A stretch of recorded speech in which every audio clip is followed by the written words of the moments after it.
Ikhwatul iman, ikhwatu fiddin, a'azzakumullah wa uhibbukum fillah.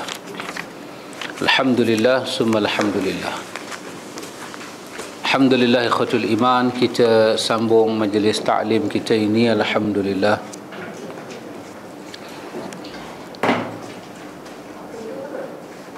Ke surah 41, 42. Tawassul yang dilarang. Kita masuk dalam bab tawassul yang dilarang. Waalaikumsalam warahmatullahi wabarakatuh.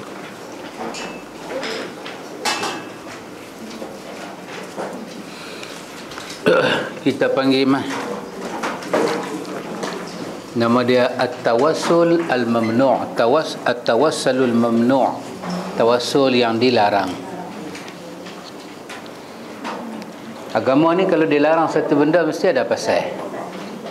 Utama adalah hal akidah. Sebab benda yang sangat halus dalam Islam ni adalah tauhid. Jadi tauhid ni dia benar-benar kena jaga. Pasal itu secara ilmu, secara kesimpulan dia, kita katakan bahawa ilmu yang tidak ada khilaf adalah ilmu tauhid. Dalam tauhid, di sisi mazhab Ahlus Sunnah, hadis-hadis yang dhaif tidak boleh dipakai sebagai dalil tauhid. Tak boleh pakai. Ahlus Sunnah mensyaratkan dalam tauhid hadis-hadisnya mesti wajib sahih. Sama ada dia mutawatir ataupun dia hadis yang ahad, dia mesti memenuhi syarat hadis-hadis sahih. Pasal itu dalam akidah Ahlus Sunnah, tauhid dia tidak boleh qiyas. Tak ada qiyas. Dia mesti difahami seperti dalil itu. Mu'tazilah kita belajar. Mu'tazilah dia apa, kita kata dia lebih dia lebih nak jaga lagi. Sehingga kan dia nak jaga tauhid, hadis ahad pun dia tak mau. Dia mau hadis yang mutawatir sahaja. Ahlus Sunnah menerima hadis ahad. Hadis ahad ni hadis yang diriwayatkan oleh seorang sahabat yang tidak ramai. Dia Mu'tazilah, tujuan dia letak syarat tu dia nak jaga akidah. Tetapi dia mungkin terlupa ataupun dia terlepas pandang, kalau dia menolak hadis ahad, dia menolak keadilan para sahabat. Sebab di sisi Ahlus Sunnah, as-sahabatu kulluhum udul. Sahabat ni kesemuanya adil, walaupun dia seorang meriwayatkan satu hadis. Walaupun dia seorang, maka nilai sahabat itu tinggi. Mereka adalah ahli surga. Jadi kerana itu, perkara yang kita belajar bersungguh-sungguh adalah daripada urusan tauhid. Tawassul ini berkaitan dengan hal tauhid. Hal nama Allah, sifat Allah, amal saleh yang kita buat untuk Allah. Jadi benda-benda yang macam ni, apabila kita nak bertawassul, kita nak meminta kepada Allah dengan cara yang ditentukan oleh Allah. Kita baca ayat, kalau antum masih ingat pada muka surah 41, iaitu ayat 35 daripada surah Al-Ma'idah. Muka surah 41 tu 35 daripada suratul Ma'idah. Tafsiran daripada Al-Qatadah ini kita boleh semak dalam tafsir Ibnu Katsir. Ya ayyuhallazina amanu taqullah wabtaghu ilaihil wasilah. Wabtaghu ilaihil wasilah. Maka dia kata wasilah artinya adalah melakukan pendekatan diri kepada Allah dengan melalui ketaatan padanya dan melalui perbuatan-perbuatan yang Allah redha. Itu nama dia wasilah. Wasilah. Wabtaghu ilaihil wasilah. Kalau terjemahan harfiah dalam kandungan tu, wasilah adalah perantaraan. Wasilah, perantaraan antara pihak sana dengan pihak sini, ada wasilah, ada yang menyambung. Kalau dipaham apa orang lah kata apa, literal kan liberal, literal maknanya faham kosong macam tu kan. Faham motif ayat tu. Dia kata hari ini Allah memberi izin dalam ayat ini, ayat 35 surah Al-Ma'idah, kita mencari perantaraan antara kita dengan Allah. Carilah. Sebenarnya tafsiran dia bukan begitu. Itu tafsiran yang dibuat oleh orang-orang sufi dan juga dibuat oleh orang-orang berfahaman Syiah. Syiah Ja'fariyah ada sikit fahamannya macam ni. Ahlussunnah menyatakan bahawa maksud wabtaghu ilaihil wasilah. Allah kata carilah wasilah. Ulama Ahlussunnah kata wasilah di situ Nabi ajar. Kan kita baca doa azan apa? Macam mana doa azan? Allahumma rabbaha lagi ati Muhammadin wasilah. Itulah wasilah. Siapa dia wasilah kita? Nabi Muhammad. Jadi pasal itu kata Qatadah, maksud wasilah di sini ialah amal saleh yang Nabi ajar kepada kita. Amal soleh ni terbagi pada dua. Satu, amal soleh yang kita tahu secara very general, kita tahu dia amal soleh. Tapi ada yang kita tak tahu. Seperti mana yang kita tak apa tahu, iaitu nama-nama Allah. Al-Asma' wal-Husna. Itu boleh dijadikan wirid untuk dijadikan kepala doa, pakai doa, memohon pada Allah. Itu mungkin kita tak tahu. Tapi Nabi beri penjelasan. Nabi bagi jelas. Turun ayat Quran, walillahil asma'ul husna fad'uuhu biha, dalam Al-Isra. Kita mungkin tak tahu amal-amal soleh yang kita buat ini, pasal kita nak jaga ikhlas kepada Allah, kita tak tahu bahawa amal soleh itu kita boleh angkat dalam doa kita supaya Allah memakbulkan hajat kita. Kita tak tahu. Tapi satu hari Nabi cerita dalam hadis Bukhari berkenaan dengan ada 3 orang yang terperangkap dalam gua itu. Nabi cerita, satu orang dia buat baik dengan mak dia, buat baik dengan pekerja dia, lagi satu orang dia buat baik dengan sepupu dia. Akhirnya bila dia jadi susah, terperangkap dalam gua, dia berdoa pada Allah. Dia kata, ya Allah, aku pernah meninggalkan maksiat kerana takut padamu. Ya Allah, aku pernah buat bir kepada mak aku kerana aku mengharapkan kamu. Ya Allah, aku pernah pulangkan hak orang kerana mengharapkan kamu, ya Allah. Maka hari ini aku benar-benar harapkan kau tolong aku, ya Allah, tolonglah. Maka itu yang para sahabat tak tahu. Maka Nabi cerita balik. Maka itu dinamakan wasilah ataupun tawassul. Seperti Umar Al-Khattab meminta kepada Al-Abbas bin Abdul Muttalib mendoakan supaya hujan turun. Kata Al-Abbas bin Abdul Muttalib, pak menakan Nabi, dia kata, ya Allah, kami angkat tangan seperti mana kekasihmu ajak kami angkat tangan. Kami berdoa padamu seperti mana kekasihmu berdoa, turunkanlah hujan, ya Allah. Maka dengan berkat itu tiba-tiba mendung dan hujan turun. Ini nama dia wasilah. Kita gabungkan apa-apa yang ada dalam nas agama yang jarang orang tahu, tapi dia wujud. Maka walaupun demikian, dia ada juga yang kita nak baca hari ini, nama dia at-tawassulul mamnu', dilarang. Sebab doa ni ibadat. Kalau sikit racun masuk, dia boleh jadi kelai. Dalam ayat Allah Ta'ala menyebut tentang ud'uni astajib lakum. Lepas Nabi kata ud'uni astajib lakum, Nabi kata sepatah ad-du'a huwal ibadah. Doa adalah ibadah. Permohonan kita kepada Allah adalah ibadah. Pasal itu kita berdoa, dia duduk dalam konteks ibadat, maka ibadat tak boleh reka-reka. Ibadat kalau kita reka, Islam dan agama lain akan naik taraf jadi sama. Reka lah, janji niat kau baik nak randuk api ke, nak pecah nyok ke, itu dalam senarai agama tak ada. Tetapi kemudiannya ada satu demi satu. Saya tak tahulah, saya dengar sedikit aja Syekh Ahmad Didat bercakap. Dia cakap orang putih, kita orang hitam tak apa faham. Saya harap kawan sebelah ni lah duk terjemah. Syekh Ahmad Didat kata apa? Santa dalam Christmas kan 25. Santa kan. Syekh Ahmad Didat kata, how stupid you all. Itu bahasa jenis maki saya mudah hafal. Dia kata, awak bodoh sangat ni, dia kata. Tak mana ada santa dalam Kristian? Tidak ada, dia kata. Tidak ada cerita santa. Kenapa kamu bikin santa, dia kata. Ini apa dia panggil apa? Innovation. Innovation.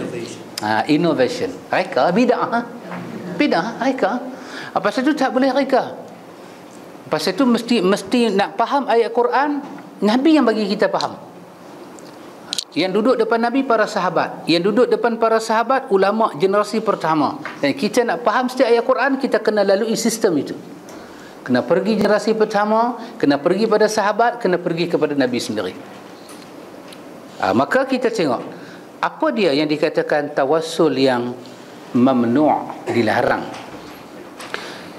Yakni dengan memohon kepada orang-orang mati.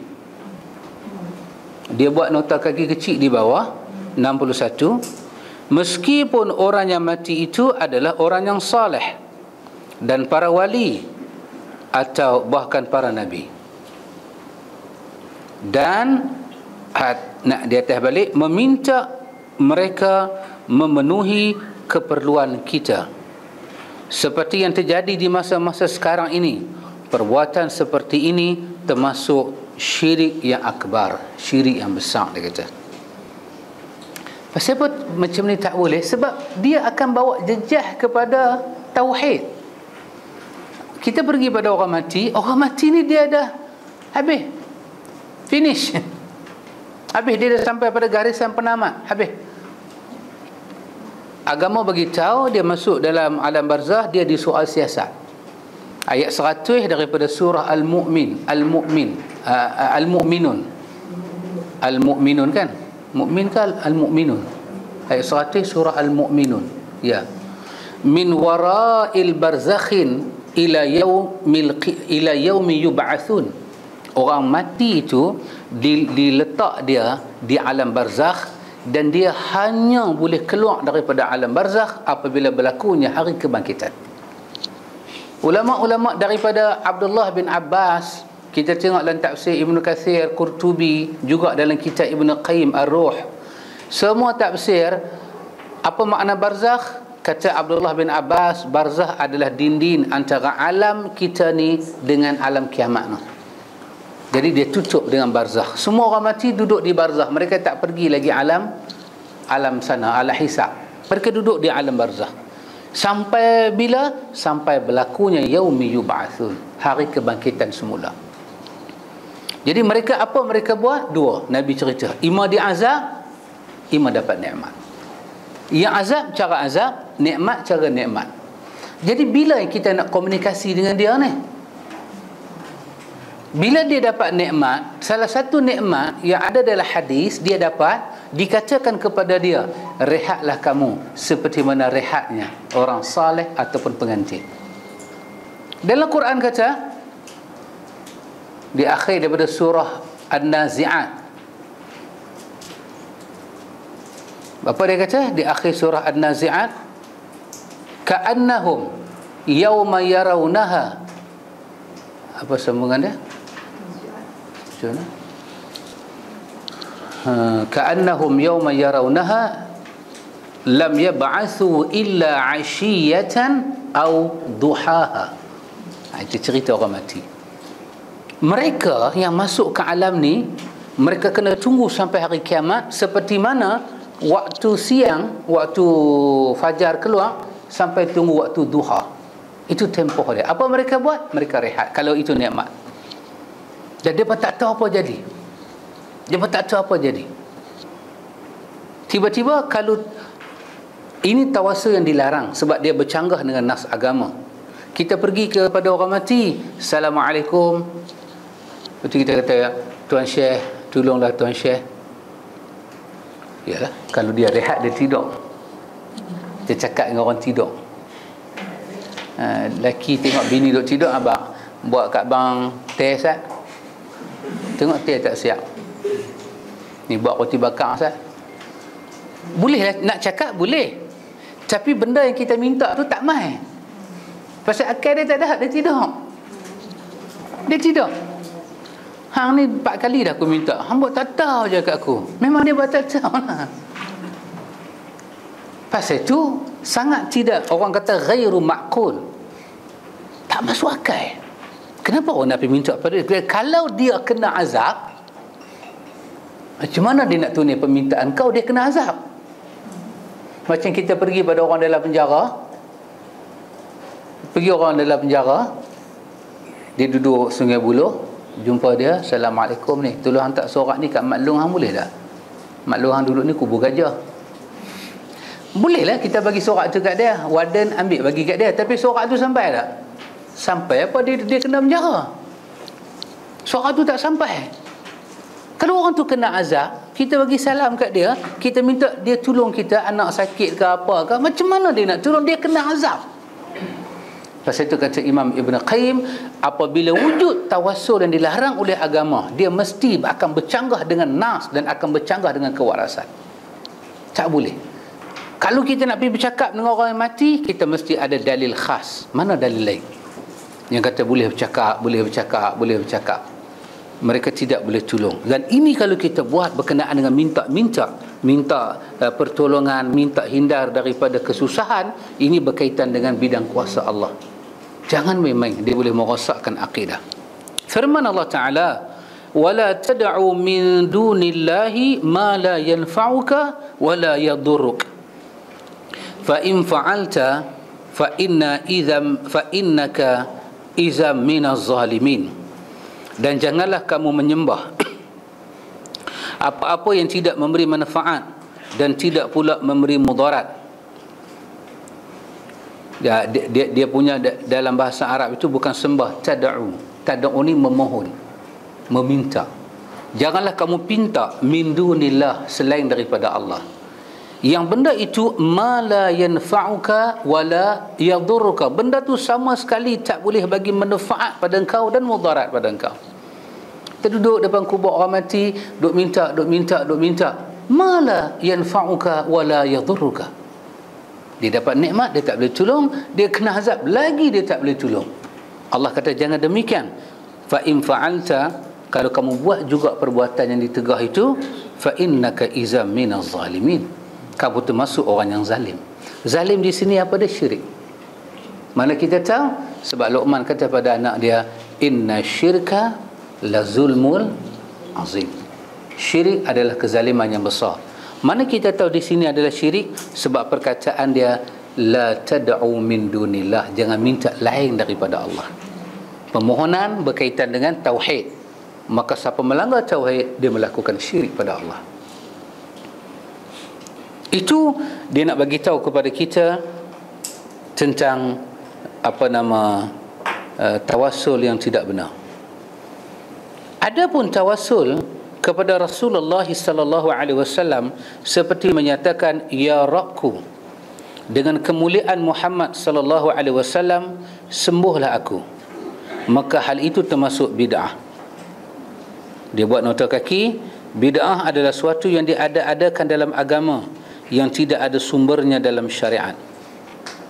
Para sahabat Nabi radhiyallahu anhum tidak melakukannya. Dalil lain adalah bahawa Umar radhiyallahu anhu bertawassul dengan doa Al-Abbas radhiyallahu an, yang ketika itu dia masih hidup. Pada saat itu Umar tidak bertawassul kepada Rasulullah sallallahu alaihi wasallam kerana beliau sallallahu alaihi wasallam telah pun wafat. Pasal itu apa yang menjadi hak Tuhan jangan dipindahkan kepada makhluk. Ya Allah, dengan berkat Nabi memang ada berkat, tetapi bila kita sebut berkat setelah Nabi wafat, dia ada masalah. Rasulullah ni orang yang berkat ketika dia hidup. Betul dia berkat. Bukan kata, memang betul macam orang duk cerita rambut dia berkat, air peluh dia berkat, semua dicatat dalam hadis yang sahih. Semua berkat. Darah dia berkat, air, semua berkat. Masya Allah, berkat. Tapi ketika baginda hidup, dan berkat-berkat baginda ni dia berkaitan dengan mukjizat. Kita panggil bab al-khasais li Rasulillah. Dia benda yang khas dekat Rasulullah. Ada kat Rasulullah, benda tu tak ada pada orang lain. Abu Bakar tak seberkat itu, Umar tidak seberkat itu. Tidak ada. Maka mesti dihati-hatikan. Dia ini Rasulullah. Ya, sahabat. Umar dia minta Abbas doakan kan. Ya. Dia maksudnya tawassul dalam konsep ni, maksudnya dia minta Abbas doakan untuk hujan. Ya. Maksudnya bukannya dia macam dengan berkat Abbas. Ada. Abbas doakan. Ya, kata Umar, ya ammu Rasulullah, wahai bapa saudara Rasulullah, berdoalah kepada Allah supaya Allah turunkan hujan. Maka Abbas tadah tangan. Ya Allah, inilah tangan-tangan yang menadah kepadamu, ya Allah. Kami menadah seperti Rasulmu menadah, ya Allah. Berdoa dengan doa Rasulmu, kesianlah kami, turunlah hujan. Itu pun sudah tawassul pula maksudnya. Itu tawassul. Jadi daripada situ, kalau kita tengok orang baik-baik, kan, kita kata sahabat, ente doa kat nak sikit boleh tak? Tapi dalam sejarah Islam, itulah waktu yang Umar buat, lain dia tak buat lagu tu. Orang putih kata desperate, hujan tak turun, ni tanah Madinah dan Mekah kering kontang. Dia ambil peluang itu. Selalu dia jumpa Abbas, dia suruh baca doa ke tak? Maknanya tawassul ini wujud bukan selalu. Dia bila kita ada sesuatu kepentingan yang sangat-sangat. Masalan, orang kita tengok sahabat kita ni, Masya Allah, anak dia kena kanser ke, ada nak mati dah. Kita kesian, kita pun Allah apa doa aku nak bagi, kita pun tahu. Kita sendiri pun nak baca doa subuh tadi lambat. Kita tahulah diri kita. Kita Allahu Akbar. Ibnu Qayyim kata kita sedekah dan kita berdoa. Kita bertawassul dengan amal soleh kita. Kita sedekah dalam model yang mahal sikit. Pisang mahal tak bolehlah rendah sangat. Sesuatu yang agak mahal.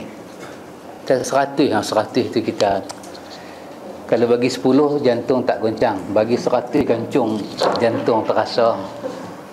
Kita bagi 100, ambil wudu, sembahyang sunat 2 rakaat, kita kata, ya Allah, aku pertaruhkan sedekah aku, kau makbulkanlah doa aku. Selalu kita tak buat lagu tu. Lalu kita baca doa elok, memohon pada Allah, tapi hari itu kita harap doa kita Allah makbul. Dalam dah bagi 100 hanyut dah, kita jalan-jalan jumpa satu orang warak. Kita kata, ya Allah, dia ni warak lah. Kita Assalamualaikum ke dia, kita kata, tolong doa sikit kat saya. Dia pun tak datang. Ya Allah, tunaikanlah hajat. Kau maha mengetahui hajat si fulan ni, ya Allah. Kabulkanlah yang baik daripada dia. Begitu. Selalu kita tak jumpa orang buat begitu. Bila masalah kita tu menghimpit, barulah tawassul itu dipergunakan. Kalau kita berzikir macam biasa, berebus sedekah macam biasa, jadi ibadat kita buat ni, dia macam satu khazanah kita simpan.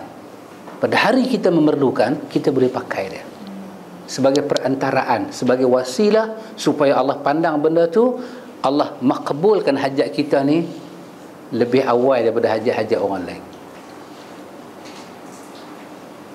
Baik ikhwan, tawassul ini dapat mengheret kepada perbuatan syirik. Bila kita silap tawassul, dia akan bawa kita pada syirik. Pasal itu agama ikhwan peruntukkan baca doa ni. Doa lah benda paling bersih antara kita dengan Tuhan. Dia tak pakai nama orang. Kalau kita sebut nama Nabi Muhammad dalam doa, hanya selawat saja. Selawat bukan kita seru Nabi, minta pada Allah bagi selawat kat Nabi. Apa makna selawat? Kebaikan demi kebaikan. Allahumma salli ala Muhammad. Ya Allah, ya Allah, ya Allah, kita kata, kau berilah kebaikan pada Nabi kau Muhammad. Itu makna selawat. Pasal itu doa start dengan Alhamdulillah, bukan start dengan selawat. Selawat duduk di belakang. Pasal kalau kita letak selawat depan, Alhamdulillah belakang, tak betul. Dia akan jadi macam kita meminta pada Nabi. Selawat kena duduk di belakang. Tanda tangan, Bismillahirrahmanirrahim, nama Allah. Alhamdulillahi Rabbil Alamin. Puji Allah. Baru selawat. Macam selawat dalam salat tu kan, sangat baik selawat tu. Lepas tu baru minta Allahumma ghafirli. Ya Allah, bagilah ke aku keampunan, ya Allah. Jadi kita selawat pada Nabi kerana Allah suruh. Allah suruh selawat pada Nabi. Jadi tak ada pada antara orang lain. Tak ada siapa dah. Antara kita dengan Tuhan, minta khazanah yang kita nak minta, Al-Wahhab, Al-Ghani. Nabi ajak kita baca doa, ya hayyu ya qayyum bi rahmatika astaghith. Pakai nama Allah, nama Al-Hayyu, nama Al-Qayyum. Tuhan yang maha hidup, maha berdiri dengan sendiri. Bi rahmatika, dengan rahmat kau, kesembalan kau, astaghith, tolong aku ya Allah, kerana kau lah satu-satu yang boleh tolong aku. Kita ambil cara Nabi baca doa, kita baca doa lagu tu. Baik ikhwan, apabila diyakini bahawa Allah memerlukan seorang perantara seperti raja atau pemimpin lainnya, kerana kita bererti telah mempersamakan yang maha pencipta dengan makhluknya.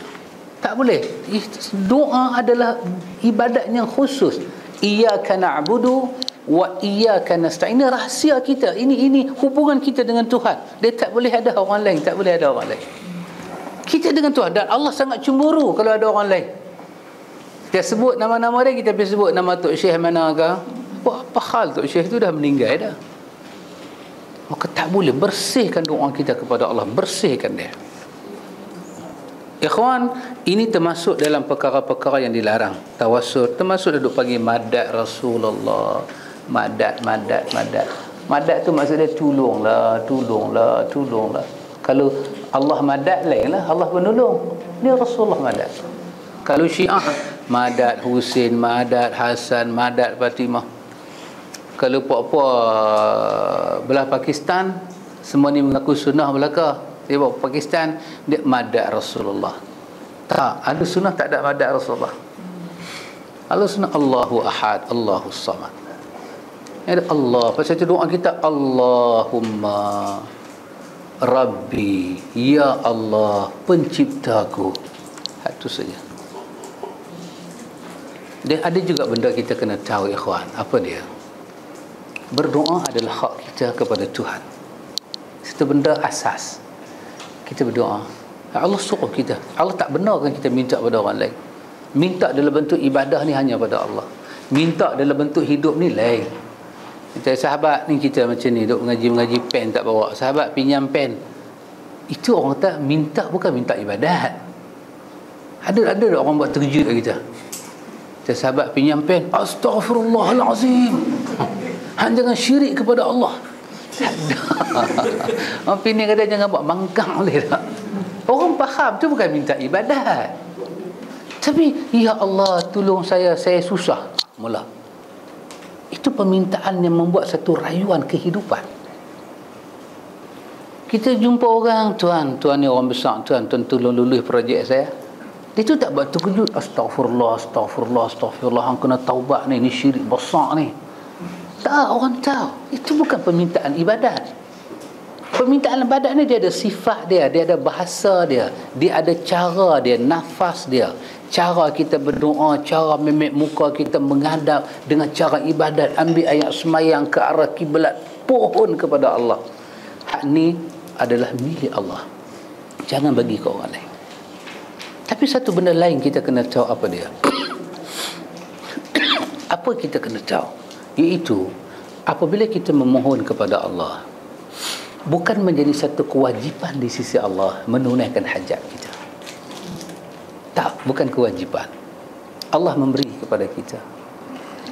Allah memberi kepada kita dengan rahmat dia. Dia merahmati kita. Dia janji kita minta dia nak bagi. Dia janji. Dan dia tak pernah mungkir janji. Cuma dalam kita nak faham janji dia, ialah kita bila Tuhan tak bagi pada kita, kira tak bagilah. Nanti Nabi cerita dalam hadis pemberian Tuhan tu macam mana pula. Kadang-kadang Allah bagi dalam hadis, Nabi sebut dalam bentuk apa dia, Tuhan tak tunai hajat kita, tapi dia selamatkan kita daripada satu benda yang terlalu besar. Terlalu besar. Kita patut cara buatan kita ni duk bekerja, kita kenal lah benda tu. Tetapi Allah telah menyelamatkan kita berkat daripada doa kita yang dia tidak makbulkan. Pasal itu cara kita meminta hanya pada Allah, tapi di pihak Tuhan dia nak makbulkan doa kita, dia ada cara dia. Dia ada cara dia. Dia tak bagi kita dalam bentuk ni, dia bagi kita dalam bentuk selamat daripada mudarat. Selamat aksiden kereta remuk, kita jatuh atas rumput, boleh duk makan koci lagi tu dengan molen mai. Orang tanya siapa yang aksiden tu?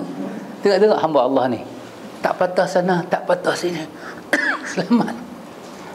Wahai, timbang balik dengan kita minta Tuhan tak makbul tu, yang ni kira double punya makbul. Kadang-kadang Tuhan bagi dalam bentuk kegembiraan yang lain. Tadi dia bagi bentuk, dia bagi kita gembira kot lain. Mai kat kita satu apa pun tak dapat kita doa, tapi mai kat anak, mai kat cucu, mai kat menantu, tak minta apa-apa, rezeki dia pun mai baca ayat hujan, Allah makbulkan. Tapi lebih pedih lagi pada para anbiya ni, di atas dunia ni macam tak ada apa, tapi dia tukar dengan, kita kata, dengan karb, dengan huru hara yang ada di hari akhirat. Kita mendapat satu jalan yang selesa di atas beberapa tangisan kita di dunia ini. Itu kita kena tahu dalam berdoa.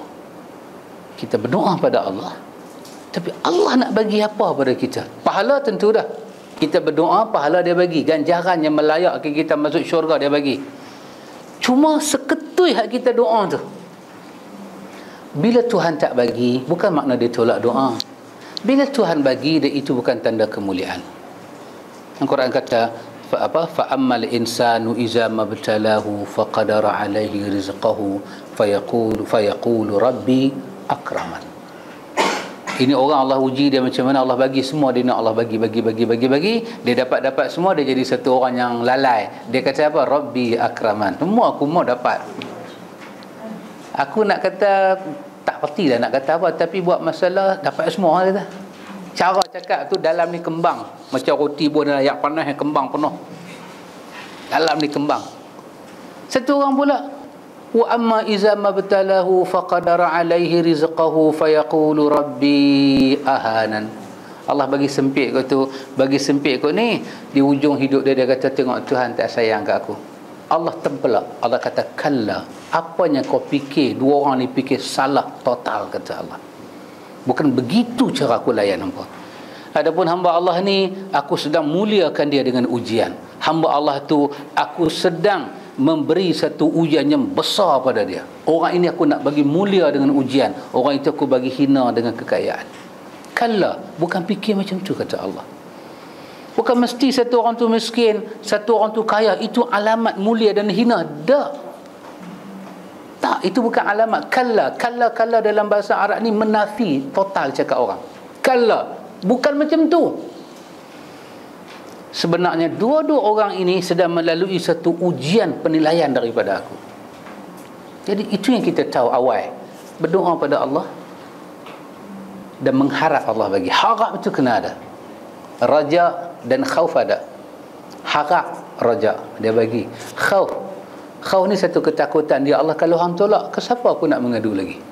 Macam Nabi Adam kata, wa illam taghfir lana wa tarhamna lanakunanna minal khasirin. Perkataan Nabi Adam ni teriak malaikat.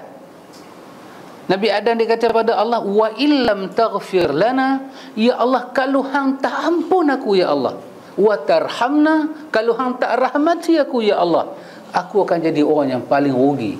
Apa balaghah doa Nabi Adam? Satu, ya Allah, aku tak ada tempat dah nak minta ampun dan rahmat. Hanglah satu-satu yang ada. Hang bukan di antara satu-satu. Kalau hang tolak aku, ya Allah, aku mesti celaka.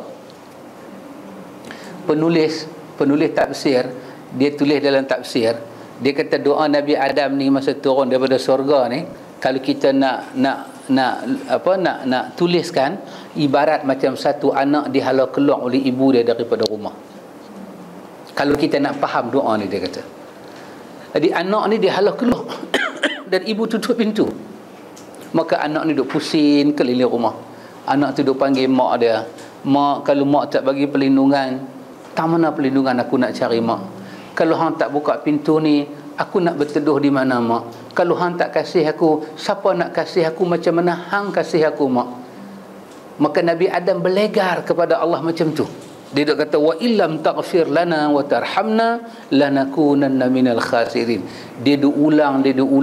Budak ni punya duk menangis sampai dia sembam pipi dia ke tanah, barulah mak dia buka pintu. Artinya kita berdoa pada Allah sungguh-sungguh. Allah Ta'ala menerima doa daripada hati yang yakin. Tapi walaupun kita doa sungguh-sungguh, kadang-kadang hajat tu tak mai, kita jangan susah hati. Jangan susah hati. Sebab doa ni ikhwan, dia bermakna habis dah usaha kita baca doa, kita menyerah keputusan itu pada Allah. Kita kata, ya Allah, aku baca doa, hang uruslah hidup aku, ya Allah. Dan kita kena tahu Allah pengurus yang paling terbaik. Wa kafa billahi wakila. Allah itu sudah cukup jadi satu-satunya pengurus, dan jangan cari pengurusnya lain. Tok bomo ke tangkai ke apa, jangan. Allah boleh jaga alam ini. Allah boleh jaga alam ini. Baik ikhwan. Baik, pertanyaan, apakah doa itu memerlukan perantaraan manusia? Dalam kita baca doa, perlukah kita cari manusia? Jawapan tidak, sama sekali tidak. No way. No way. Tak boleh. Betul kan no way? Kan ada bahasa lain. No, tak boleh. Sekali-kali tak boleh. Allah Ta'ala berfirman, wa idza sa'alaka ibadi anni fa inni qarib. Dan apabila hamba-hambaku bertanya kepadamu tentang aku, maka jawablah bahawasanya aku dekat. Dekatnya Tuhan dengan kita ni sampai yang lain jadi jauh. Allah kata dalam banyak-banyak yang dekat dengan aku. Aku. Iyalah, saya kawan dengan Abang Andi daripada tahun 54 lagi. Kami kawan. Kawan lama dengan Abang Andi. Tapi dekat lah. Tidur sebantai semua. Dekat. Tapi ada masa bila saya nak pergi kepada Abang Adi, dia ada syarat. Berdekat macam mana pun, saya duk pergi baju tak pakai, lari Abang Adi. Tapi kita dekat dengan Tuhan ni sampai tak ada syarat. Hubungan kita dengan Allah ni punya dekat sampai tak ada syarat. Tak ada syarat. Kita masuk dalam tandas kita dekat dengan Allah, kita masih pohon pertolongan, Allahumma inni a'udzubika minal khubuthi wal khaba'ith. Masih pohon pertolongan dia. Kita duduk dalam tandas, kita duduk riau ke orang. Kau orang suka. Tapi Allah Jalla wa'ala punya dekat. Dia kata dalam banyak-banyak orang yang dekat dengan, dalam banyak-banyak semua orang yang dekat dengan hang ni, Allah kata wa idza sa'alaka ibadi anni Muhammad, dia bertanya tentang aku, katalah sepatah pada depa fa inni qarib. Lebih-lebih ayat ni turun berkenaan dengan orang yang tanya dekat Nabi tu, orang yang bermasalah dalam hidup. Semua orang lari daripada hidup, nak minta tolong kat siapa? Fa inni qarib. Muhammad bagi tahu kat dia, orang yang tak pernah lari daripada manusia, walaupun dia jahat macam mana sekalipun, hanya Allah. Allah terlampau dekat dengan dia. Dan Nabi SAW bersabda, innakum tad'una sami'an qariban wa huwa ma'akum. Nabi kata, sesungguhnya kalian memohon kepada zat yang maha mendengar dan maha dekat, dan dia sentiasa bersama kalian dengan ilmunya. Pasal itu bila kita baca doa, kita tak perlu ada orang lain. Tak perlu ada satu orang pergi ambil doa kita, pergi hantar dekat Tuhan. Tak perlu. Itu bila Nabi tanya kepada orang-orang bukan Islam, musyrikin, yang duk pergi buat tokong banyak-banyak sangat ni pasal apa? Dia pun jawab kat Nabi, ma na'buduhum illa liyuqarribuna ila Allahi zulfa. Kami tak sembah, cuma dialah duk angkat pergi jumpa Tuhan. Kita tak perlu. Tak ada nama orang lain. Terus berdoa pada Allah. Tak ada dah. Hey, hoi. Tak ada. Orang bagi petua sebut nama si fulan, tak ada. Dan tidak ada doa Nabi begitu. Ikhwan, bolehkah meminta kepada orang yang hidup untuk mendoakan kita? Minta orang hidup doakan kita. Ya, diperbolehkan meminta doa dari orang yang masih hidup untuk kita, dan tidak diperbolehkan meminta doa daripada orang yang telah mati. Orang hidup boleh, orang mati tak boleh. Orang mati yang perlu doa kita. Kalau kita boleh, orang mati tu boleh baca doa pada orang hidup, jadi sembahyang mayat ni macam pasal dia boleh baca doa sendiri kan. Apa teruk baik kita pergi sembahyang kat dia? Pasal tak boleh mayat sebagai bukti dia tak boleh mendoakan kita. Allahumma ighfir lahu warhamhu wa'afihi wa'fu anhu, dari kita ke dia, bukan dari dia ke kita. Ziarah mayat, nama ziarah kubur kan, kita ziarah dia. Ataupun hang tak boleh ziarah orang mati ziarah hang, biar betul. Orang mati ziarah orang hidup, tak mampu orang hidup. Sama kita ke dia, bukan dia ke kita. Dia hanya one way, bukan two way. Allah Ta'ala berfirman, wastaghfir li dhanbik walil mu'minina wal mu'minat, dan mohonlah ampun bagi dosamu dan bagi dosa orang-orang mukmin, laki-laki dan perempuan. Kita baca doa, kita ingat kat orang lain. Kita minta Allah ampun kita, Allah ampun lain. Kita, ya Allah ampunkanlah dosa aku. Kita dulu, jangan minta ke orang lupa minta pada kita. Rabbi ghafirli, kita dulu, ya Allah ampun dosa aku, wali walidayya, baru mak pak kita. Ya Allah bagilah syurga kat mak pak aku. Dekat kita tak minta apa. Ini doa yang khata, yang salah. Doa ni tidak akan makbul, salah. Kita kena doa ke kita dulu. Rabbi ghafirli, ampunkan aku ya Allah, wali walidayya, barulah ampun dosa mak pak aku. Tak minta apa pun kepada orang, minta kepada kita dan minta kepada orang ramai. Kita minta kepada orang Islam di Myanmar, ya, kena bunuh, kena itu, kena ni, mesti ada doa kita peruntukkan. Ada negeri orang dah, bukan masalah negeri, masalah hubungan mukmin. Innamal mu'minuna ikhwah, mesti ada peruntukan doa. Yang seorang kita tengah malam, ya Allah tolong nasib mereka dibunuh oleh orang Buddha, nampak baik tapi jahat, nampak baik, muka hidung tu baik, kalau masuk mana-mana model busana lah dapat apa tu, tapi hati perut pun nak buat. Inilah kekufuran, inilah kufur ikhwan. Kufur ni dia tak pernah baik. Pasal agama kita ni agama yang berinteraksi dengan manusia berdasarkan dia punya interaksi ya. Dia lalu depan kita. Nanti antum tengok, saya tengok dekat Iraq Saddam Hussein, dia buat satu peraturan jalan raya. Kita berjalan kaki, kalau kita jumpa inilah orang-orang bukan Islam ni, dia akan tulis di kepala jalan, dia suruh kita himpit kawan tu. Himpit. Dia kalau kita himpit dia macam mana kau polis tak tangkap kita. Pasal apa Nabi sebut macam tu, himpit dia.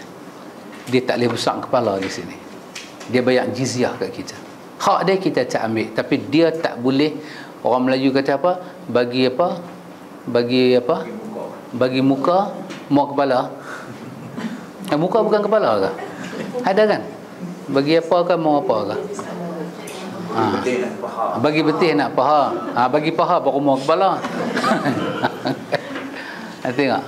Dia naik. Tapi tak ketahuilah, Al-kufar dinukum wahid. Apa nama sekalipun, agama kafir adalah satu, Nabi kata. Ini hadis Bukhari. Agama kufar dinukum wahid. Nama apa tak apa, tapi mereka satu, Nabi kata.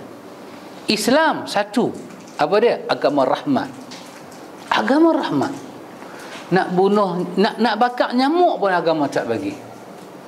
Nak bakar nyamuk pun agama tak bagi. Antum tahu, kita pun tak tahu apa bila duk berlaku dekat adik-beradik kita ni, kita duk tengok sikit-sikit. Dalam agama Buddha, nak bakar semut pun tak boleh. Tak boleh. Tak boleh ambil nyawa satu orang dalam agama Buddha. Bagaimana boleh sembelih orang?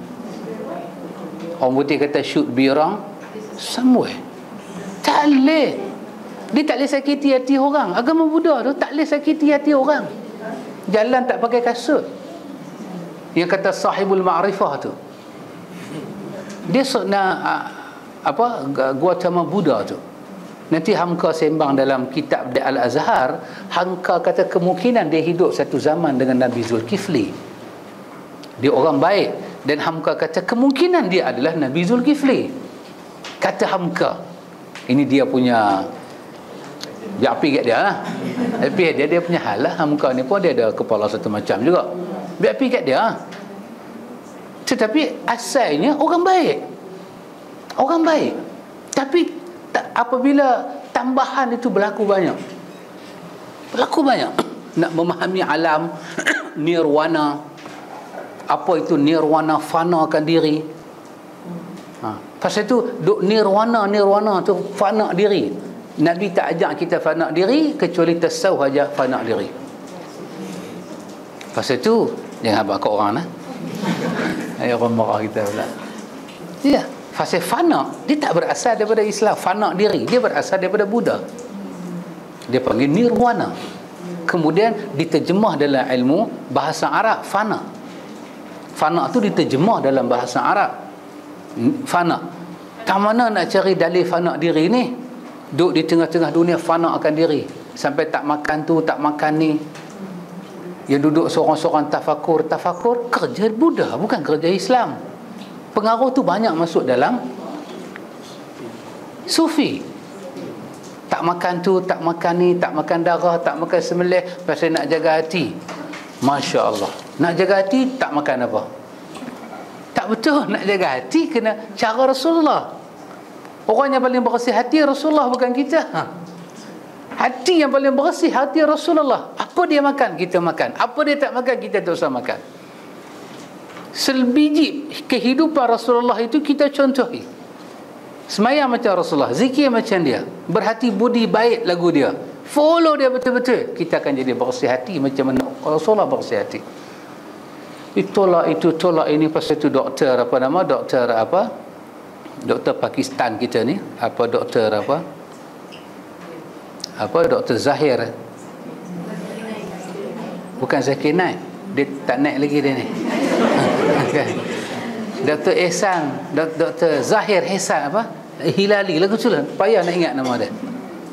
Dia menulis satu buku perjalanan sufi yang sangat menyeleweng. Itu PhD dia, Dr. Ehsan lagu tu lah kan. Dia dibunuh oleh orang Syiah dan Sufi di Pakistan. Tapi hajat dia, satu hari dia ziarah makam Rasulullah, dia tengok bakit, dia kata, ya Allah, aku sayang kat kekasih hang, izinkan jasad aku duduk di sini ya Allah. Allah makbul doa dia. Dia kena bom di Pakistan. Bila dia kena bom Pakistan, kerajaan Saudi tahu, hantar kapal terbang khas sebab dia buat PhD di sana. Ambil dia, bawa pergi ke hospital Mustashfa Saudi di sana. Tiba-tiba dia mati di sana dan ditanam di bakit. Hajat dia Allah makbul. Allah bagi hajat dia. Ya, hajat dia. Kita pun kena ada niat lagu tu, ikhwan. Kita sayang Rasulullah. Ya Allah, satu hari bagilah jasad aku ni duduk sebelah Rasulullah. Nak duduk sebelah tu tak dapat lah.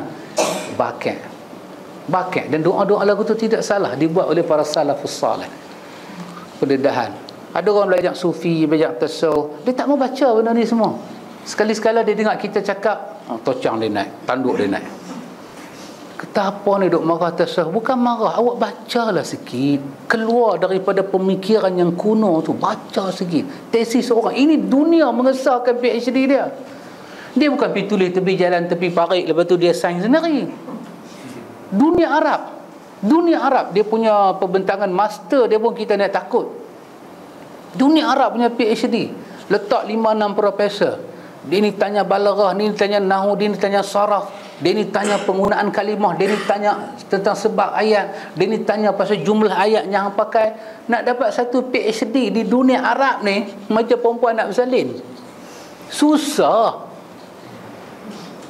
Tiba-tiba dunia mengisytiharkan. Ada buta, syekh tu buta, mengesahkan PhD, syekh tu buta. Kawan buat PhD, dia kata, alhamdulillah lah aku dapat buta ni. Dia buta kan boleh tengok, tapi Allah bagi otak, dia boleh ingat setiap orang punya PhD buat dengan dia. Kawan ni ingat selamat, rupanya dia paling tak selamat. Subhanallah ikhwan.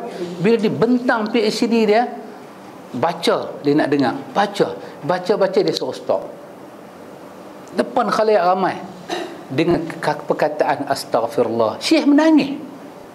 Kata Syekh, ilmu adalah amanah. Apa Syekh kata?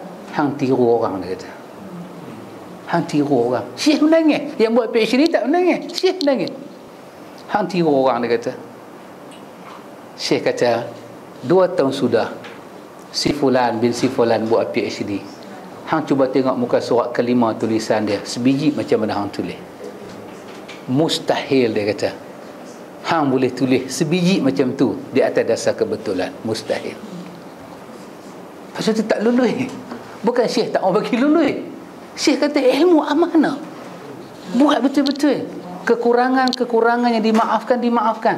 Tetapi menipu ni tak boleh terima. Menipu bermakna hang tak faham. Macam mana aku nak mengesahkan orang tak faham sebagai faham? Dan nanti bila hang keluar, hang jadi pensyarah di universiti, hang pula akan wariskan kebodohan ni pada orang lain. Dan Islam akan mewariskan ahli bodoh, dia kata. Aku tak boleh luluskan. Istighfar dia, astaghfirullah. Buta. Itu buta mata. Dia ni buta perut. Antum tengok, pengalaman saya tengok orang bentang macam tu, takut kita. Pasal tu mereka hebat. Tiba-tiba bila mereka tulis, mereka dedahkan nama-nama kitab kita tak pernah dengar. Dr. Hilali Ehsan tadi tu, dia dedah nama-nama kitab kita tak pernah dengar. Kalau pergi library tu jenuh buka satu kitab 10 jilid pasal tasawuf saja, perkembangan tasawuf dalam dunia Islam. Kita duduk di Malaysia ni, kita mengerti tasawuf macam mana? Syahdan cara kita lah. Bermula Sabang itu kita kata tasawuf. Dah, itu bukan tasawuf. Tasawuf ni cara fikir, cara hidup, cara ibadah. Sabang ni kalau tak ada tasawuf pun Sabang tu ada Rasul bawa Sabang. Lepas tu orang tak tahu tasawuf apa. Bacalah Dr. Mustafa Ahmad Numsuk punya PhD At-Tasawuf fil Islam.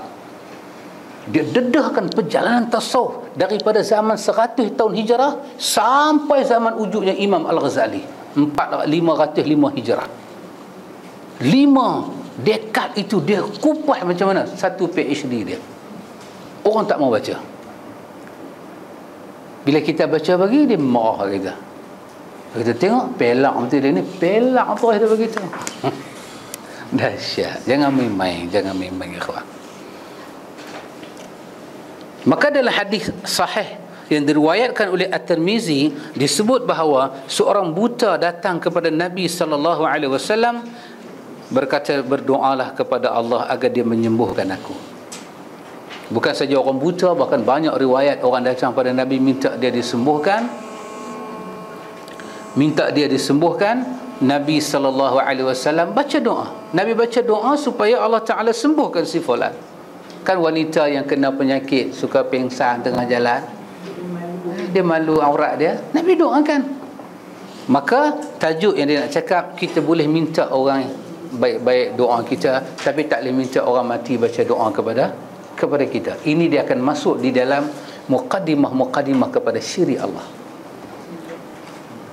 Dia dah mati, nyawa tak, doktor mengesahkan tak ada nyawa, tak ada nadi. Nak angkat tangan tak boleh, nak angkat jari tak boleh, nak angkat kelopak mata tak boleh. Tiba-tiba dia boleh bagi satu benda lebih besar. Makbul doa.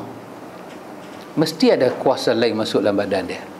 Mesti ada pengaruh lain. Dan pengaruh tu pengaruh syaitan. Dia tak boleh pengaruh malaikat, sebab malaikat tak masuk badan orang. Malaikat maut kerja dia cabut nyawa orang, bukan pemasuk. Cabut. Siapa yang masuk? Hantu setan. Macam mana hantu setan masuk tu kita boleh kata, kita boleh minta lah dia. Menurun berbagai berasap, cakap siapa kami Syekh Abdul Qadir Jalaini. Abdul Qadir Jalaini duduk di Baghdad, main Malaysia, pasport pun tak ada, apa pun tak ada. Dah duduk di tanah Arab, cakap Arab, masuk dalam badan kau ni cakap Jawa. Nak mohon pun patut padan lah. Syekh Abdul Qadir Jalaini cakap Jawa. Monggo, duk monggo. Bukan Syekh Abdul Qadir Jalaini, setan. Dan manusia beratok nak meminta pertolongan. Ubat batu karang lah, ubat kanser lah, ubat tulang reput lah. Kata doktor kata kanser ni, kata Syekh mai.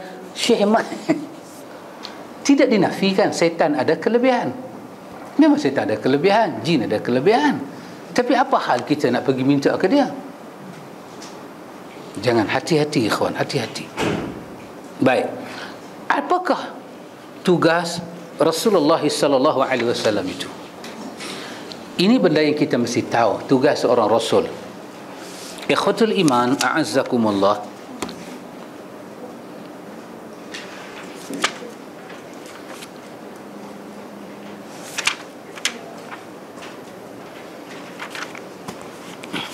Apakah tugas rasul itu? Tugas Rasulullah sallallahu alaihi wasallam adalah untuk menyampaikan risalah agama. Firman Allah Ta'ala, ya ayyuhar rasulu balligh ma unzila ilaika min rabbik. Hai Rasul, sampaikanlah apa yang diturunkan kepadamu dari Rabbmu. Ini tugas Rasul. Nabi tak cipta apa pun. Apa yang Allah turun kat dia, dia cerita kat kita. Itu saja. Pasal itu kita mesti dengar cakap Rasul. Pasal itu bila jadi apa-apa dalam dunia, selalu Quran kata pada kita dalam An-Nisa, fa in tanaza'tum fi syai'in farudduhu ila Allah war Rasul. Anda tengok beza ayat atas dengan ayat bawah. Ya ayyuhallazina amanu atii'ullah wa atii'ur rasul wa ulil amri minkum. Di atas ada wa ulil amri minkum. Yang tu masa bila? Masa tak ada tadazak. Ayat bawah fa in tanaza'tum, ada tanazak. Tanazak ni apa dia? Tak sekata. Dia cakap lain, kita cakap lain. Dia pandangan lain, kita pandangan lain. Tanazak tak sekata yang mencemaskan. Kalau khilaf tak sekata masih boleh bawa diri, boleh sembang. Aku tak setuju dengan hang, itu khilaf. Tapi tanazak tak boleh dah. Tak boleh dah. Lagu hang tengok muka aku tengok muka hang, dia lagu nak kat meja nak balin. Tanazak. Pasal apa? Pasal agama. Dia ada pahaman dia, kita ada pahaman kita. Quran kata fa in tanaza'tum, bila kamu dah jadi macam ni dah, tengok Allah kata farudduhu ilallah war rasul. Hanya kembali pada dua, pada Allah dan Rasul. Kenapa pada Allah dan Rasul? Sebab di antara orang yang bertengkar ni masing-masing ada rujukan. Dia ada syekh dia, kita ada syekh kita. Dalam pertengkaran, Quran kata siapa pun tak boleh kembali kepada mana-mana guru dia. Yang tadi awal ada ulil amri. Ulil amri mungkin boleh jadi umara, pemimpin, boleh jadi ulama. Tapi kalau tanazak, semua kena kembali pada Allah dan Rasul dengan kaedah dia. Kaedah dia apa? Dengar ayat Quran, kena dengar hadis yang sahih, itu keputusan. Siapa yang tak lebat macam ni, dia sombong. Dan nanti tengoklah macam mana orang nak selesai masalah dalam dunia hari ni. Macam mana nak selesai? Boleh selesai. Tengok Quran, tengok hadis. Nilai hadis dengan ilmu hadis. Di sisi ilmu hadis, hadis ni dhaif. Terimalah dia dhaif. Siapa abang tadi? Apa? Macam mana? Tengah makan tadi? Kat sini ke kat sana ke? Lupa dah. Katanya kita ni orang lemah, kena pakai hadis lemah. Ha? Bagus juga nak cakap lu kata. Ha? Kita ni orang lemah, pakailah hadis lemah. Kau kelakar sungguh. Aduh, orang lemah pakai hadis lemah. Aduh, beranak hari apa tak tahu. Dia ingat agama ni apa? Dia ingat agama ni apa? Dan pasal tu ikhwan, kadang-kadang kita cakap kasar. Bukan pasal tak hormat orang, tapi sekadar nak bagi tahu penjelasan. Apa dia? Kau tahu ke apa dia hadis lemah tu?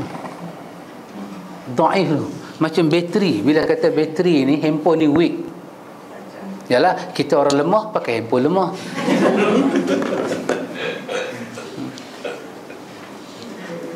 Logik lah. Pergilah tanya orang buat handphone, Dr. ENT kan. Kalau rajin duk pakai bateri weak ni, duk cakap apa jadi dengan otak dan kepala otak ang? Ada kesan tu. Benda tu agama.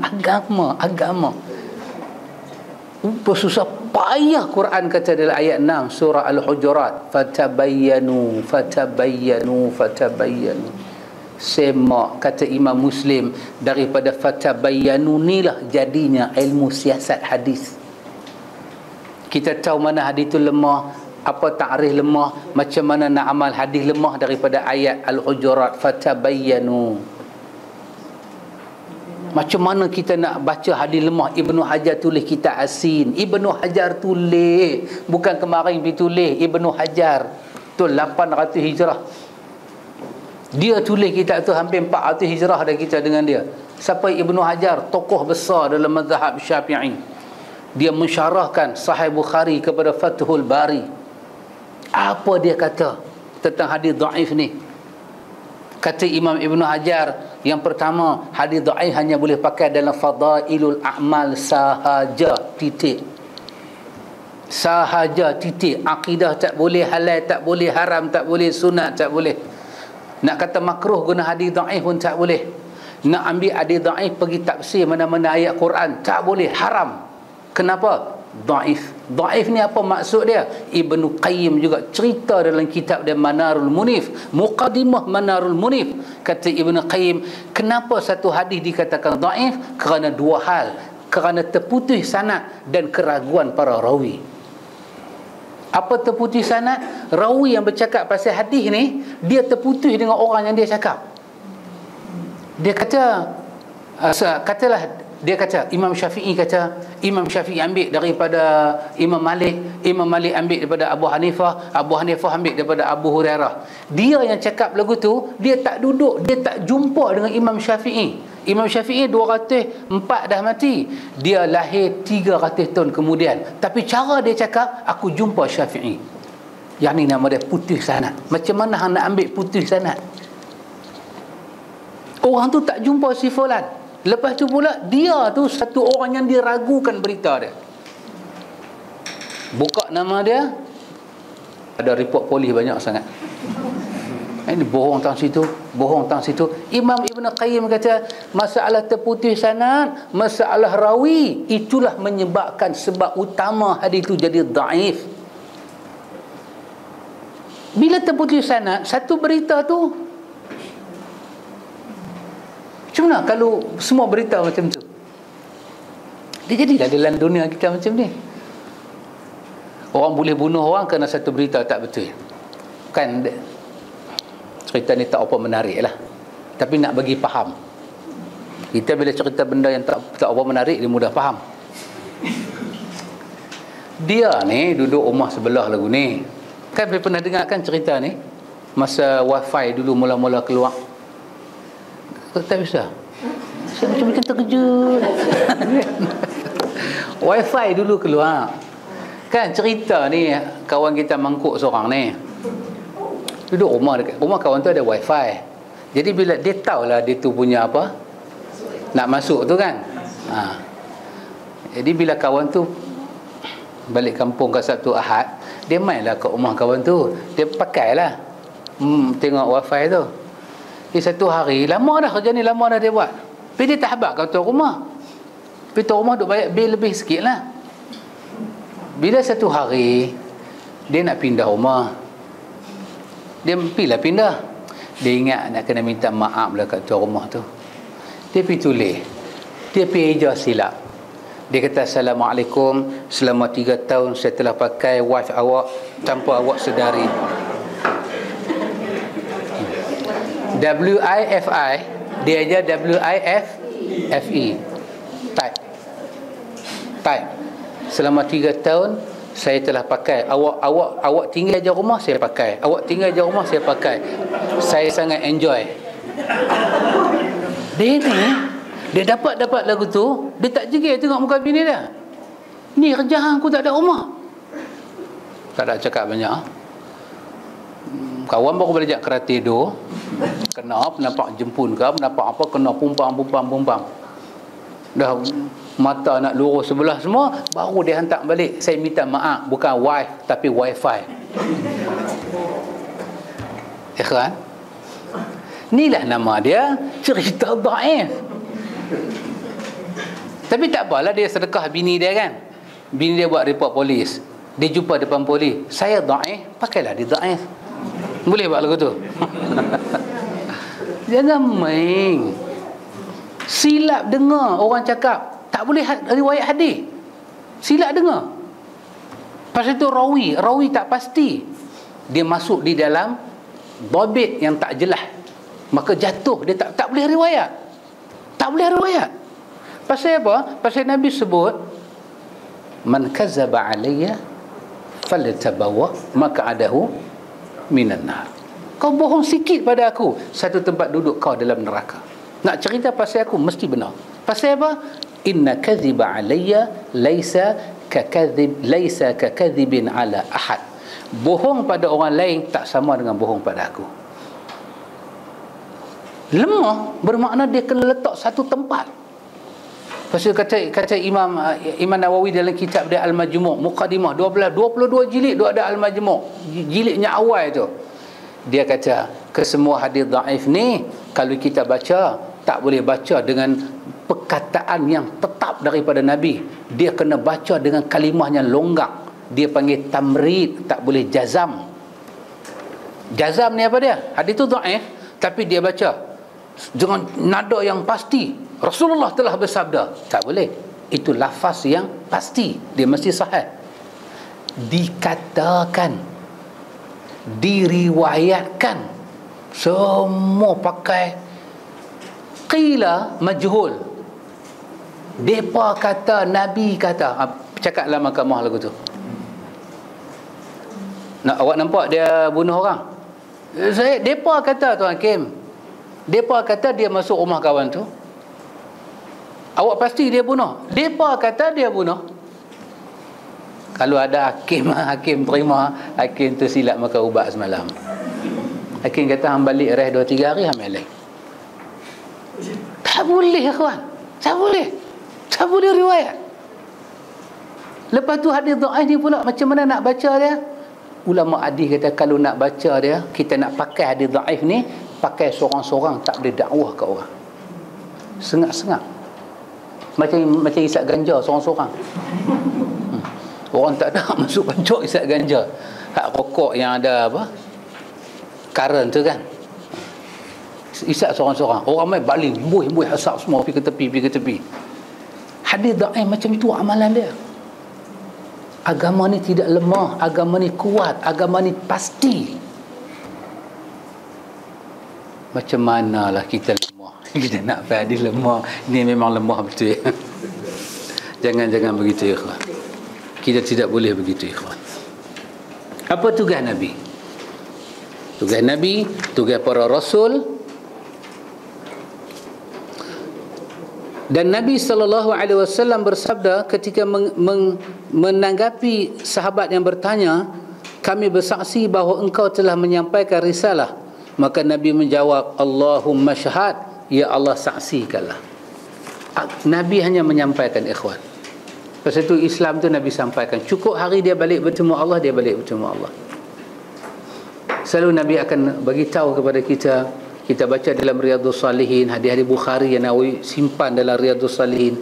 Nabi kata, aku dengan hampa ni ibarat macam mana satu orang duk bakar unggun api. Dia nyalakan kayu-kayu nak ambil panas. Tengah-tengah duk nyala tu, bila api nak atas, Nabi kata ni, segala kekatu, segala firash, binatang duk terbang ni, duk nampak cahaya seronok, lari pergi jatuh dalam tu mati. Nabi kata, aku ni macam duk keribah, jangan main, pergi tempat lain. Tapi Nabi kata, kamu lepaskan tangan aku dan kamu terjun masuk dalam kebinasaan. Ya ikhwan, sunnah yang dihampak ni macam permaidani yang putih. Kalau dibelajang pada waktu malam, cerah dia macam waktu siang. Bersih, la yaziru anha illa halik. Siapa yang keluar daripada permaidani ni, dia akan jumpa kesesatan. 72 golongan duk ada di sana. Dan semua 70 golongan ni ikhwan, punya alui. Tadi kan dia tunjuk surat khabar tadi tu. Tengok surat khabar utusan kan. Orang main entertainment. Salah ke entertainment? Dulu kalau kata salah kena maki Ini pak ni salah, orang nak menyanyi pun tak boleh. Hari ni orangnya kita agung-agung, surat khabar keluar muka depan. Dia keluar apa? Tarikat yang macam tu, macam dia tulis tu. Tu dia tengok. Ancaman tarikat baru. Bukan baru, kita duk pakai lama dah. Baru tahu. Ya betul ikhwan. Dulu kita sebut orang marah macam mana? Yang marah bukan orang lain. Yang marah Al-Fadil. Yang marah ni bukan kawan duk sapu tepi jalan tu.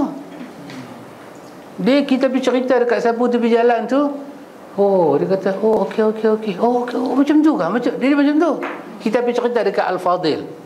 Duduk. Zahara dinul muayyad. Kita habaq kat Al-Fadil. Kan? Ya Hanana. Kita habaq apa ni semua? Al-Fadil kata salah macam mana?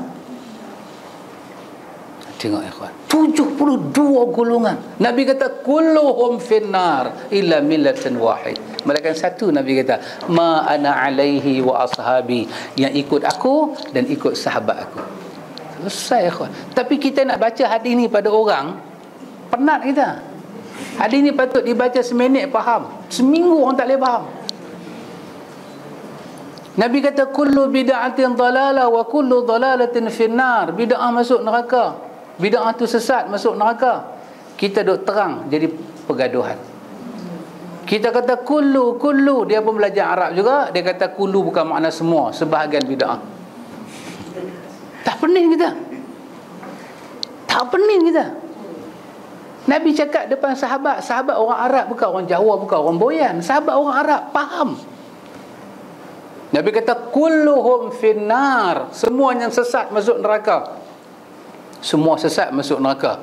Tiba-tiba dia kata tak, bukan semua sesat masuk neraka. Habis Nabi tak mana yang sesat tu? Nabi kata semua sesat masuk neraka. Umat kata bukan semua sesat masuk neraka. Habis Nabi duduk tak mana? Rupanya baru kita tahu ada sebahagian benda sesat tak masuk neraka. Duduk tak mana? Duduk dalam syurga. Ada sesat masuk syurga. Antum tengok bagaimana orang pemain hadis Nabi. Orang pemain. Mereka ni selewengkan tafsiran pada umat. Kemudian mereka kata orang yang baca hadis cara benar penyeleweng. Pergi, kita kata kullu bid'atin dalalah. Dia kata mai dah pemecah belah masyarakat. Dia kata mai dah. Mai nak pergi pecah belah orang, mai nak pergi macam tak tahu dia kawan. Mai dah. Batu belah, batu bertangkuk ni mai dah, dia kata. Tengok, pecah belah. Salah terjemah agama. Aisyah isteri Nabi, ahli syurga. Apa Aisyah kata? Nabi sebut pada kami adalah di Bukhari Muslim, man amila amalan laisa alaihi amruna fahuwa raddun. Siapa beramal dengan satu amalan yang aku tak pernah beramal dengan amalan tu, ketahuilah Nabi kata Tuhan tak terima. You nak sebut entertainment, you sebutlah. Tetapi jangan you campur ibadat dalam entertainment. Ibadat, entertainment is entertainment. Tapi bila you buat entertainment, you bagi rupa parah ibadat, tengah-tengah duk berselawat, berdebang, Nabi mai. Amazing. Amazing. Bukan kata tengah berdebang. Bangkit salam, orang lupa diri sana, lupa diri sini. You bayar puluh ribu kat dia. Sekarang baru you tahu satu ancaman. Alhamdulillah baru tahu. Kalau tak tahu terus, Alhamdulillah lah, baru tahu. Alhamdulillah. Dulu kan ada satu lagu dulu kan, Alhamdulillah syukur nikmat, Malaysia maju rakyat selamat. Alhamdulillah, selamatlah. Tapi berapa orang nak terima? Hati-hati kawan. Pasal itu cakap Nabi lebih kita percaya daripada cakap orang lain. Kita iman cakap Nabi, iman. Dia kata pegang dengan sunnah dia. Addu 'alaiha bin nawajiz. Pegang sunnah dia dengan gigi paling kuat, garham. Sunnah dia, sunnah sahabat dia. Tu kita pegang sunnah Nabi, kita pegang sunnah sahabat, kita buat pekak pada asal. Apa orang nak kata pada kita? Jalan terus, istiqamah jalan. Daripada Johor, suami isteri datang ke rumah saya Pulau Pinang. Cari rumah saya 2 hari tak jumpa. Saya rumah saya ni termasuk alam gaib. Kesian. Daripada Johor, Tuan Haji Ismail. Kampung Mulia. Sungai Tiram ke? Sungai Tiram ke Ulu Tiram? Tapi belah Pasir Gudang lah. Mari 2 hari cari rumah saya. Kebetulan dia saya tak ada. Kesian, tidur dalam kereta, nak jumpa juga dengan saya. Lepas tu dengan izin Allah jumpa, hari ketiga baru jumpa. Itu pun Pak Amit pergi ambil. Jumpa, saya balik kampung. Saya menantu yang baik balik kampung. Balik kampung. Jumpa tak lama. Jalan daripada Johor datang ke Penang, sesat 3 hari di Pulau Pinang, masuk pulau, keluar daripada ingat rumah saya dalam pulau. Keluar mai pusing, tidur dalam kereta. Tidur tak tempat, apa tak tempat, nak jumpa sangat ustaz. Apa benda penting dia nak jumpa saya sangat ni? Saya bukan wakil rakyat. Ada benda dia nak sampai dengan saya. Nak sampai apa? Nak sampai ustaz, saya ikut sunnah Rasulullah, saya kena pulau satu kampung. Abang tu ya kan. Ke siapa nak abang? Nak cakap ke siapa? Tak ada orang boleh faham. Hajah, isteri dia bercakap dengan lenangan air mata. Tapi kami faham satu benda ustaz. Satu benda kami faham, Rasulullah tidak berdusta ustaz. Saya kata, saya cakap utara, orang Johor boleh faham ke? Dia kata boleh faham. Satu kuliah kami dengar sampai 7 kali. Satu kuliah dengar 7 kali kawan. Nak ambil faham. Bukan orang besar, bukan orang kecil, orang very humble, orang susah. Main daripada Johor ke Pulau Pinang, drive, bawa teksi, nak bagi tahu ustaz, di Johor ada Ahlus Sunnah. Saya saudara ustaz. Kami adik-beradik ustaz. Jangan lupakan nasib kami ustaz. Saya kata, tak takut ke pegang sunnah ni? Dia kata tak takut. Hajah jawab, isteri dia jawab, ustaz, dia orang apa? Ni apa? Cambodia. Tapi dah lama dah duduk di Johor. Kata Hajah dengan lenangan air mata, kalau mereka letak pistol di kepala saya pun saya tak akan tinggal sunnah ustaz. Lepas tu balik. Bukan ada apa pun. Lepas tu balik. Perasaan orang. Itu boleh bayang. Saya akan terima tetamu seistimewa tu, mai hanya nak berkongsi pengalaman hidup.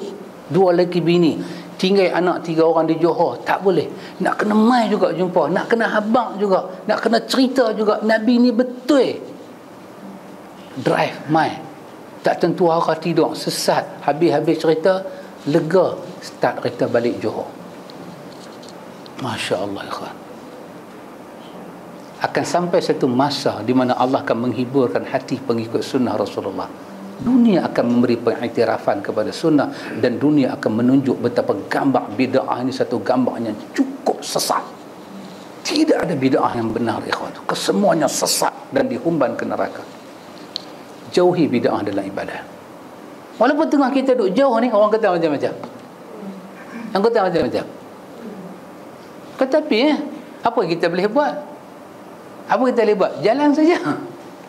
Kalau kita duk fikir, ada bayang 5:30 pagi saya keluar sembahyang subuh, ada orang tunggu tengah jalan. Bukan tepi jalan, tengah jalan. Kalau tepi jalan mungkin tunggu bahagialah. Ni tengah jalan. Tu dia dekat 5 kaki punya tinggi, arwah dah. Saya bukan nak cerita buruk dia, tapi saya nak cerita sesuatu yang kita jumpa. Orang kata kambing 3-2 lagu tu. Kambing 3-2, panjang dia 3, lebar dia 2 inci, tu panggil 3-2 kan. Pegang tengah jalan, sudah bawa kereta, dia angkat, dia nak pukul cermin kereta. Apa nak buat?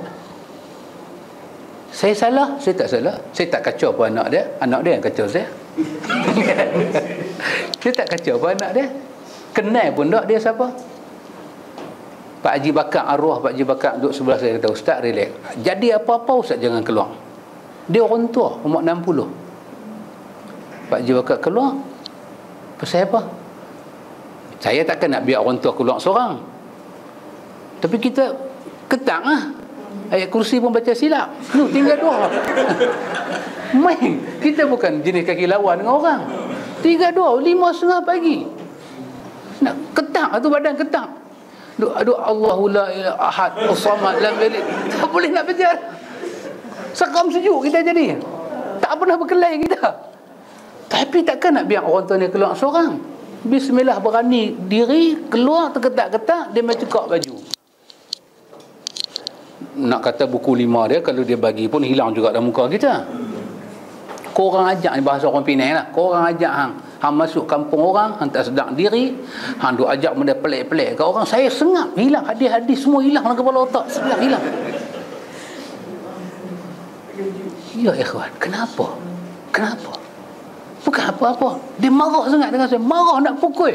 Pak Haji Bakar tangkap dia punya kayu tu, dia tolak saya pergi ke tepi, saya rebah. Besar badan boleh rebah. Takut.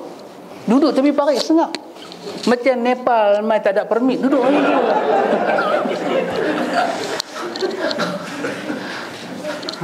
Sengap duduk. Orang tak kata ustaz, orang tak Nepal ni. Ni mesti depa buat ni. Sengap pasal apa? Marah sangat pasal apa? Pak Haji datang tolak dia. 5:30 orang nak bang subuh. Kenapa marah sangat ni? Ini korang ajak, dia kata. Orang ni korang ajak, jahat. Duk ajak orang semain subuh tak ada kunut, kenuri, tak ada tahlil. Jahat orang ni. Tu boleh bayang. Tu dia kesalahan dia. Tapi masuk 3, 2, 4 kerja berat mandatory. Saya boleh rasa orang jalan pada Johor mai cerita nasib dia, kita jumpa nasib tu. Kita keluar nak pergi semain jemaat, orang tanya nak pergi mana? Kita pakai kepiah, pakai jubah. Tapi tengok wayang kot. Nak pergi mana? Nak semain jemaat sini, pergi tempat lain. Dulu 7 tahun silam kena macam tu. Pergi market nak beli makan, nak beli ikan, nak masak, kita bagi ikan sekilo, dia buat tak tahu. Sampai kita terperasan, hei, balik menangis, badan je besar tapi hati kecil, menangis. Nak makan apa? Ambil batu rebui, buah garam. Apa salah?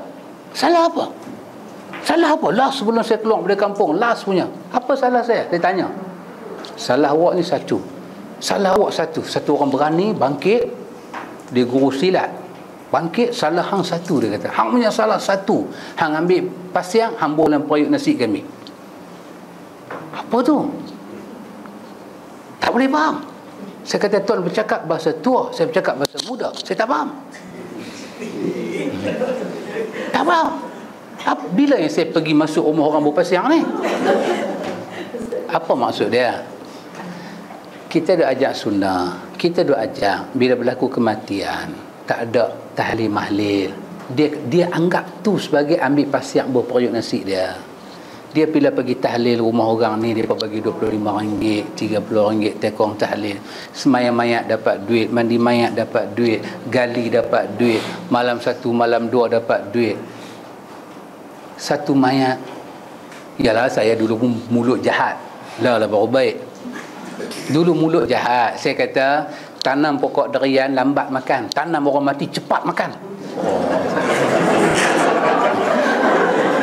Okay. Pokok durian 5 tahun, tanam orang mati lepas asar, makan terus maghrib. Baik tanam orang mati hari. Jadi mereka dengar tu tergurislah hati. Dah je macam kawan ni. Tapi saya buat sungguh. Kawan-kawan mati, saya ajak kumpul duit, beli kain kapan. Ada kematian pakai, jangan minta duit ke orang. Kubur, kita sama-sama pergi gali. Tu saya kira siapa, pegang cangkir seorang sikit, kita gali. Tak larat berhenti. Orang nak kata apa orang punya pasal. Ada satu mayat kawan, saya masa tu dah pindah, dah belah Tanjung ni. Mati, biak mayat sampai pukul 8 malam. Tak ada siapa nak sentuh. Ustaz kena mai. Saya mai pukul 9 malam. Baru bagi mandi mayat. Pukul 11.30 baru tanam mayat.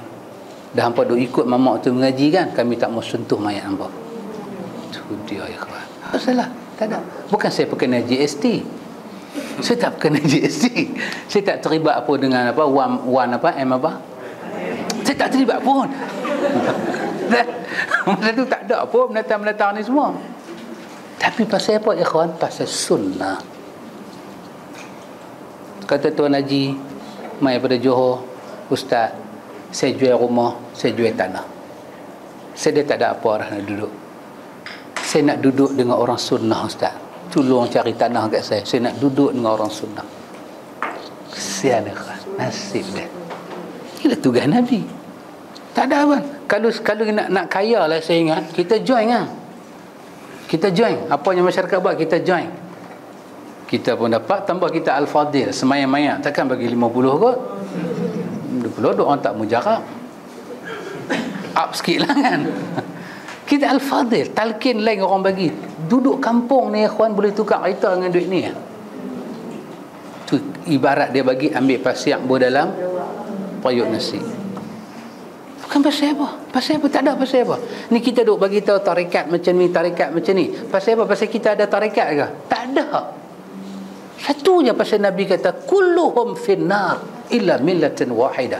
Nabi kata semua masuk ke neraka melainkan satu. Siapa satu tu?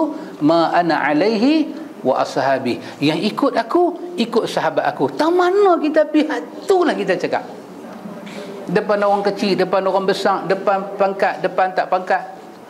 Tu saja kita cakap. Semua masuk neraka kecuali yang ikut Nabi dan ikut sahabat. Mai pula hadis Bukhari, Nabi kata kullu ummati yadkhuluna al-jannata illa man aba. Semua umat aku masuk syurga kecuali yang tak mau masuk. Sahabat tanya, siapa tak mau masuk? Nabi kata siapa yang taat pada aku dia masuk syurga, siapa yang engkar pada aku dia masuk neraka. Pasal itu, macam tu tugas Nabi, macam tu kita ambil agama, macam tu kita amal, macam tu kita sampaikan. Tambah sikit pun tak. Baik ikhwatul iman. Soalan yang berikutnya dia kata, dari siapa kita minta syafaat Rasulullah? Kita nak minta syafaat Rasulullah ni dari siapa? Di hari akhirat nanti. Siapa boleh tolong kita? Siapa boleh bagi syafaat kepada kita? Yang ni kita tengok lagi sekali. Wallahu a'lam. Subhanakallahumma wa bihamdika asyhadu an la ilaha illa anta astaghfiruka wa atubu ilaik.